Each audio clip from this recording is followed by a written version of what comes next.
السلام علیکم ورحمۃ اللہ وبرکاتہ۔ الحمد للہ وکفا وسلام علی عبادہ الذین اصطفیٰ، اما بعد، اعوذ باللہ من الشیطان الرجیم، بسم اللہ الرحمن الرحیم۔ من عمل صالحا من ذکر او انثی وهو مؤمن فلنحینہ حیاۃ طیبہ وَلَنَجْزِيَنَّهُمْ أَجْرَهُمْ بِأَحْسَنِ مَا كَانُوا يَعْمَلُونَ۔ صدق اللہ العظیم۔ اللہ کا ہم سب پر بہت بڑا احسان اور بہت بڑا کرم ہے کہ اللہ نے ہم سب کو جمعہ کے مبارک دین میں تھوڑی دیر کے لیے اپنے گھر میں یعنی مسجد میں جمع فرمایا۔ دعا کرو اللہ سب کے جمع ہونے کو قبول فرمائے۔ حدیث شریف میں حضرت اقدس نبی کریم صلی اللہ علیہ وسلم کا سچا ارشاد علی ہے، جمعہ کے دن ایک گھڑی ایسی ہوتی ہے، اس گھڑی میں کوئی بندہ اپنے پروردگار عالم سے جو بھی سوال کرے، شرط یہ ہے کہ جائز سوال ہونا چاہیے، ناجائز سوال نہیں ہونا چاہیے۔ اللہ پاک اس کے سوال کو ضرور قبول فرماتے ہیں، ضرور منظور فرماتے ہیں۔ اللہ سے دل سے دعا کر لو، اللہ تو نے اپنے فضل و کرم سے، اپنی رحمت سے ہمیں مسجد میں جمع فرمایا، اللہ کے لیے کوئی مشکل نہیں، اللہ سب کو جنت الفردوس میں بھی جمع فرمائے۔ میرے پیاروں، بہت مختصر سا وقت ہے، بس کچھ باتیں میری بھی ضرورت کی ہیں، آپ کی بھی ضرورت کی ہیں، آپ کے سامنے رکھنی ہے۔ اللہ سب سے پہلے مجھے پھر آپ کو عمل کی توفیق نصیب فرمائے۔ حضرت ابو امامہ رضی اللہ تعالیٰ عنہ فرماتے ہیں، نبی کریم صلی اللہ علیہ وسلم نے ارشاد فرمایا، قیامت کے میدان میں بہت سے لوگ ایسے ہوں گے جن کو اللہ رب العالمین نامہ اعمال سیدھے ہاتھ میں نصیب فرمائیں گے۔ نامہ اعمال سیدھے ہاتھ میں ملنے کا مطلب کیا ہے؟ دنیا کی زندگی ایگزام کی زندگی ہے، پریکشا کی زندگی ہے۔ جیسے اسٹوڈنٹ ایگزام میں پاس ہوتے ہیں، کامیاب ہوتے ہیں، تو اپنے ریزلٹ کو دوسروں کو بتاتے ہیں کہ اللہ نے مجھے کامیاب کر دیا، اللہ نے مجھے پاس کر دیا۔ تو دنیا کی زندگی اصل امتحان کی جگہ ہے، اس لیے کہ حدیث شریف میں حضرت اقدس نبی کریم صلی اللہ علیہ وسلم نے ارشاد فرمایا، کل قیامت میں اللہ رب العالمین اپنے بندوں سے کچھ سوالات کریں گے، ان میں سے ایک سوال یہ ہوگا، اللہ فرمائیں گے میرے بندو بتاؤ میں نے تمہیں زندگی نصیب فرمائی تھی اور زندگی دینے کے بعد زندگی کا مقصد سمجھایا تھا، وَمَا خَلَقْتُ الْجِنَّ وَالْإِنسَ إِلَّا لِيَعْبُدُونَ۔ اللہ فرماتے زندگی دینے کے بعد زندگی کا مقصد بھی سمجھا دیا کہ تمہیں دنیا میں کیوں بھیجا ہے، کیوں تمہیں زندگی نصیب فرمائی ہے۔ زندگی اس لیے نصیب فرمائی ہے کہ ختم ہونے والی زندگی میں تم اپنے رب کی عبادت کر کے اپنے رب کو پہچان لو، اپنے رب سے تعلق قائم کر لو۔ کل قیامت میں سوال ہوگا زندگی کس مشغلے میں گزاری ہے، مقصد کے تحت گزاری ہے یا مقصد کے خلاف زندگی گزاری ہے۔ پھر سوال ہوگا، اللہ فرمائیں گے میرے بندو تمہیں جوانی نصیب فرمائی تھی، جوانی کی طاقت تمہیں عطا فرمائی تھی، بتاؤ تم نے جوانی کس مشغلے میں گزاری ہے؟ ارے جوانی اچھے کاموں میں گزاری ہے یا پھر اللہ کو ناراض کرنے والے کاموں میں گزاری ہے؟ پھر اللہ رب العالمین اپنے بندوں سے یہ سوال کریں گے، بتاؤ میرے بندو تم نے مال کہاں سے کمایا، یعنی کمانے کا راستہ تمہارا صحیح تھا یا غلط؟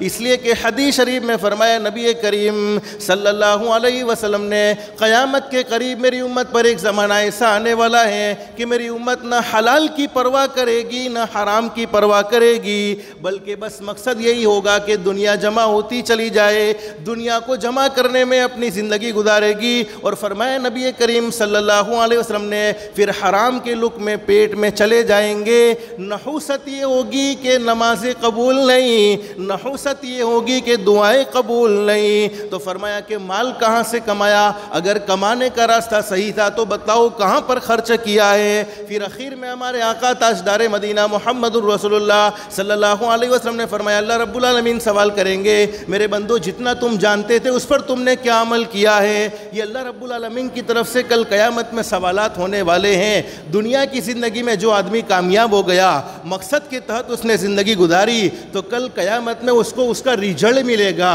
دنیا کی زندگی ایگزام کی زندگی تھی، کل قیامت قیامت میں ریزلٹ ملے گا، اور ریزلٹ سیدھے ہاتھ میں ملے گا تو یہ اس بات کی نشانی ہوگی کہ اللہ نے اسے پاس کر دیا ہے، اللہ نے اسے کامیاب کر دیا ہے۔ قرآن کریم میں اللہ فرماتے وَأَمَّا مَنْ أُوتِيَ كِتَابَهُ بِيَمِينِهِ فَيَقُولُ هَاؤُمُ اقْرَءُوا كِتَابِيَهْ إِنِّي ظَنَنْتُ أَنِّي مُلَاقٍ حِسَابِيَهْ فَهُوَ فِي عِيشَةٍ رَاضِيَةٍ فِي جَنَّةٍ عَالِيَةٍ قُطُوفُهَا دَانِيَةٌ كُلُوا وَاشْرَبُوا هَنِيئًا بِمَا أَسْلَفْتُمْ فِي الْأَيَّامِ الْخَالِيَةِ۔ کل قیامت میں وہ لوگوں کو بتاتا پھرے گا اللہ نے مجھے کامیاب کر دیا، اللہ نے مجھے پاس کر دیا، لیکن اللہ حفاظت فرمائے جنہوں نے دنیا کی زندگی اللہ کو ناراض کرنے میں گزاری، جنہوں نے دنیا کی زندگی میں اللہ کو ناراض کیا، حضرت نبی کریم صلی اللہ علیہ وسلم کو ناراض کیا، نفرتوں میں زندگی گزاری، محبتوں کو چھوڑ کر آپس میں نفرتیں کرتے رہیں۔ قرآن کریم میں موجود ہے وَأَمَّا مَنْ أُوتِيَ كِتَابَهُ بِشِمَالِهِ فَيَقُولُ يَا لَيْتَنِي لَمْ أُوتَ كِتَابِيَهْ۔ ان کو ان کا ریزلٹ یعنی نامہ اعمال الٹے ہاتھ میں ملے گا، اور الٹے ہاتھ میں مل جانا یہ اس بات کی نشانی ہوگی کہ تم ناکام ہو چکے ہو، تم دنیا کے ایگزام میں پاس ہو کر نہیں آئے ہو بلکہ دنیا کے ایگزام میں تم ناپاس ہوئے ہو۔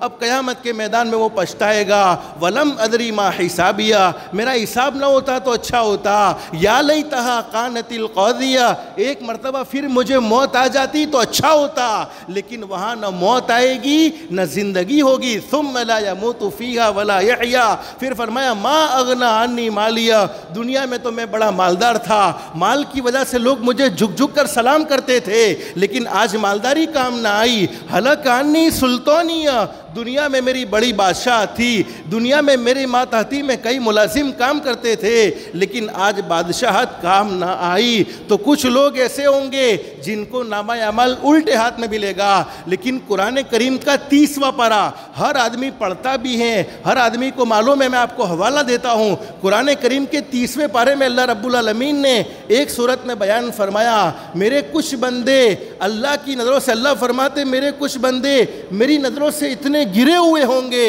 اور ایسے ذلیل ہوں گے اور ایسے رسوا ہوں گے کہ ان کو ان کا نامہ اعمال سیدھے ہاتھ میں نہیں دیا جائے گا، ان کو ان کا نامہ اعمال الٹے ہاتھ میں نہیں دیا جائے گا۔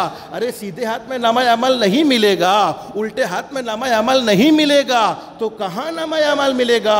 قرآن کریم میں اللہ فرماتے وَأَمَّا مَنْ أُوتِيَ كِتَابَهُ وَرَاءَ ظَهْرِهِ فَسَوْفَ يَدْعُو ثُبُورًا وَيَصْلَىٰ سَعِيرًا۔ اللہ قرآن کریم میں فرماتے ہیں کچھ میرے نافرمان میری نظروں سے گرے ہوئے بندے ایسے ہوں گے جن کو ان کا نامہ اعمال پیٹھ کے پیچھے دیا جائے گا۔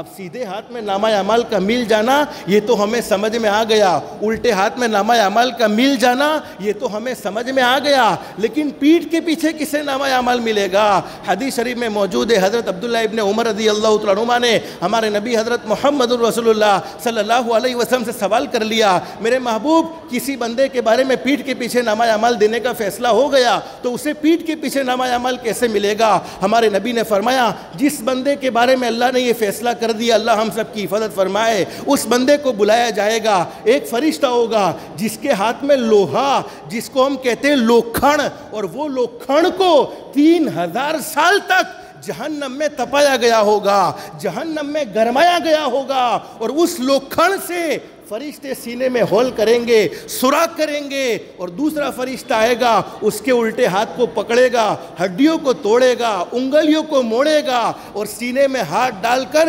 پیٹھ کے پیچھے سے کھینچ لیا جائے گا، اور وہاں اس کو اس کا نامہ اعمال دے دیا جائے گا۔ اللہ ہم سب کی حفاظت فرمائے۔ حضرت عبداللہ ابن عمر رضی اللہ عنہ گھبرا گئے، اللہ کے نبی ایسا ذلت والا عذاب کون برداشت کرے گا؟ ارے دنیا میں ہمیں لوگ تھوڑا ذلیل کر دیں تو ہم برداشت نہیں کر سکتے، لیکن عقیدہ یہ رکھو بولو عزت کون دیتا ہے؟ اللہ دیتا ہے۔ ذلیل کون کرتا ہے؟ اللہ کرتا ہے۔ کسی انسان کے برائی کرنے سے کوئی ذلیل نہیں ہوتا، کسی انسان کی تعریف کرنے سے کوئی عزت کے مقام تک نہیں پہنچ سکتا۔ ہمارے نبی حضرت محمد الرسول اللہ صلی اللہ علیہ وسلم نے فرمایا عبداللہ سن لے میری امت کے 2 قسم کے لوگوں کو یہ عذاب دیا جائے گا۔ کتنی قسم کے لوگ؟ میری امت کے 2 قسم کے لوگ۔ نمبر 1 جس نے کسی کے دین کے کام میں روڑے ڈالے، خود تو دین کا کام کرتے نہیں تھے لیکن جو دین کا کام کرتے تھے ان کے راستے میں روڑے ڈالے۔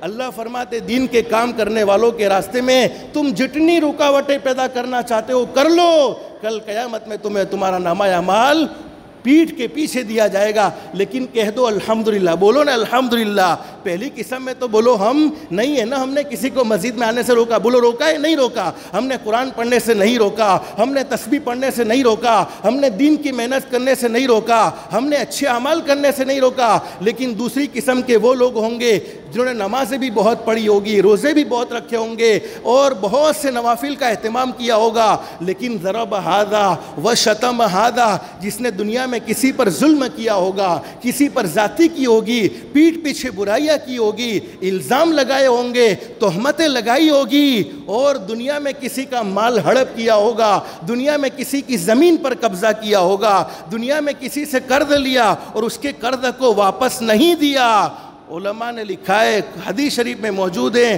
اس کو بھی اس کا نامہ اعمال پیٹھ کے پیچھے دیا جائے گا. تو میرے پیارو, یہ دنیا کی زندگی تو شارٹ زندگی ہے, ختم ہونے والی زندگی ہے. دنیا کی زندگی امتحان کی جگہ ہے, اصل آخرت کی زندگی ہے جہاں ہمیں نتیجہ ملنے والا ہے. تو دنیا میں جیسے اعمال ہم نے کیے ہیں, اللہ آخرت میں ویسا ہی بدلہ دینے والا ہے. اللہ سے دل سے دعا کر لو, جمعہ کا مبارک دن ہے, اللہ ہم سب کی دنیا بھی بہتر سے بہتر بنائے, آخرت بھی بہتر سے بہتر بنائے. اللہ کے احکام کے مطابق, حضرت نبی کریم صلی اللہ علیہ وسلم کے طریقے کے مطابق زندگی گزارنے کی توفیق و سعادت نصیب فرمائے. اللہ پاک ہم سب کو کہنے سننے سے زیادہ اخلاص, استخلاص اور استقامت کے ساتھ عمل کی توفیق نصیب فرمائے. آمین یا رب العالمین. وآخر دعوانا ان الحمدللہ رب العالمین. جن کی سنتیں باقی وہ سنتیں پڑھ لے, جو سنتوں سے فارغ ہو گئے دعاؤں میں, درود شریف میں اور استغفار میں لگ جائے.